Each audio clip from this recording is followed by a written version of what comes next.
Iran और America की जंग का असर मिडिल ईस्ट से आगे पूरी दुनिया के देशों पर दिखाई देने लगा है।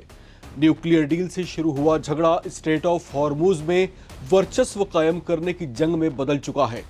एक बार फिर से यूएस मिलिट्री और आईआरजीसी आमने सामने हैं। क्या दुनिया एक ऐसे युद्ध के मुहाने पर खड़ी है जहां सिर्फ मिसाइलें नहीं बल्कि पूरी वैश्विक अर्थव्यवस्था दांव पर है? क्या डोनाल्ड ट्रंप का तूफान आने वाला बयान किसी खतरनाक स्ट्राइक का इशारा है? क्या ईरान पर फिर से हमले की उल्टी गिनती शुरू हो चुकी है? और सबसे बड़ा सवाल, अगर हॉर्मुज बंद हुआ तो क्या दुनिया का तेल, व्यापार और शांति सब कुछ रुक जाएगा? ये जानने के लिए रिपोर्ट में अंत तक बने रहें। मिडिल ईस्ट में हालात सिर्फ तनावपूर्ण नहीं बल्कि विस्फोटक हो चुके हैं। अमेरिका और ईरान के बीच चल रही टकराव की कहानी अब सीधे फाइनल फेज में प्रवेश करती हुई दिखाई दे रही है। अमेरिकी राष्ट्रपति डोनाल्ड ट्रंप ने साफ शब्दों में कहा है कि ईरान को किसी भी कीमत पर न्यूक्लियर हथियार नहीं बनाने दिया जाएगा। यह सिर्फ बयान नहीं बल्कि आने वाली रणनीति का संकेत भी माना जा रहा है। स्ट्रेट ऑफ हॉर्मुज को दुनिया का सबसे अहम समुद्री मार्ग माना जाता है, जहां से करीब 20% वैश्विक तेल सप्लाई गुजरती है। ऐसे में क्षेत्र में किसी भी तरह का सैन्य तनाव या आवाजाही में रुकावट सीधे तौर पर वैश्विक अर्थव्यवस्था को प्रभावित करती है।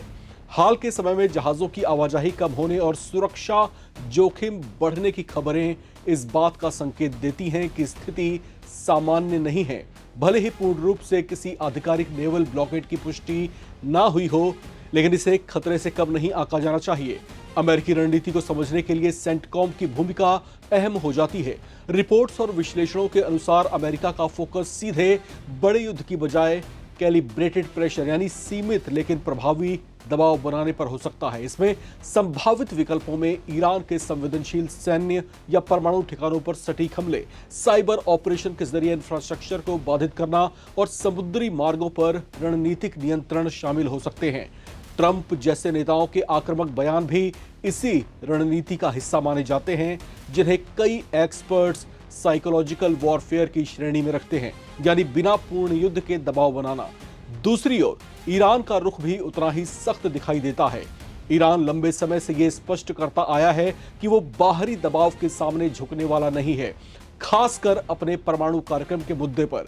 ईरान के लिए यह सिर्फ सैन्य या आर्थिक लड़ाई नहीं बल्कि संप्रभुता और रणनीतिक संतुलन का सवाल भी है। यही वजह है कि वो कभी कभी बातचीत का संकेत देता है, लेकिन अपनी शर्तों के साथ, जैसे पहले प्रतिबंधों में राहत या क्षेत्रीय दबाव कम करना। पूरे टकराव का सबसे संवेदनशील पहलू इसका आर्थिक प्रभाव है। अगर हॉर्मुज में अस्थिरता बढ़ती है या आवाजाही और सीमित होती है तो तेल की कीमतों में तेज उछाल आ सकता है। इसका सीधा असर भारत, चीन, जापान जैसे आयातक देशों पर भी पड़ेगा, जहां महंगाई, ऊर्जा संकट और सप्लाई चेन में बाधाएं देखने को मिल सकती हैं।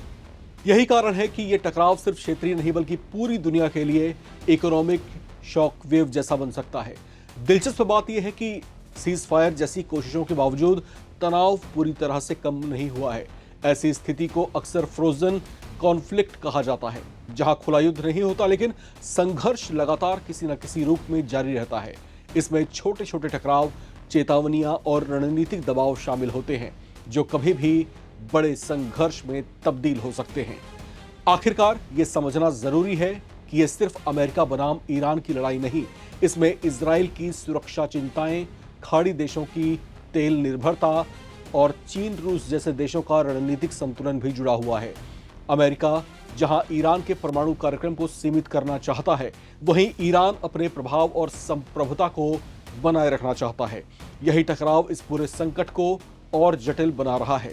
लिहाजा ये हालात बेहद संवेदनशील दिखाई दे रहे हैं, जहां कुछ भी हो सकता है।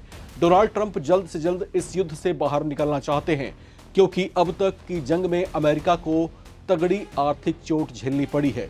लेकिन सवाल यह है कि ये सब रुकेगा कैसे? क्या ट्रंप झुकेंगे? शायद नहीं। तो क्या ईरान झुकेगा? शायद ऐसा भी ना हो। तो होगा क्या? इस सवाल ने पूरे मिडिल ईस्ट के होश उड़ा रखे हैं। आपको क्या लगता है? अपने ओपिनियन, अपनी राय लिखकर कमेंट बॉक्स में शेयर करें। देखते रहें नवभारत टाइम्स।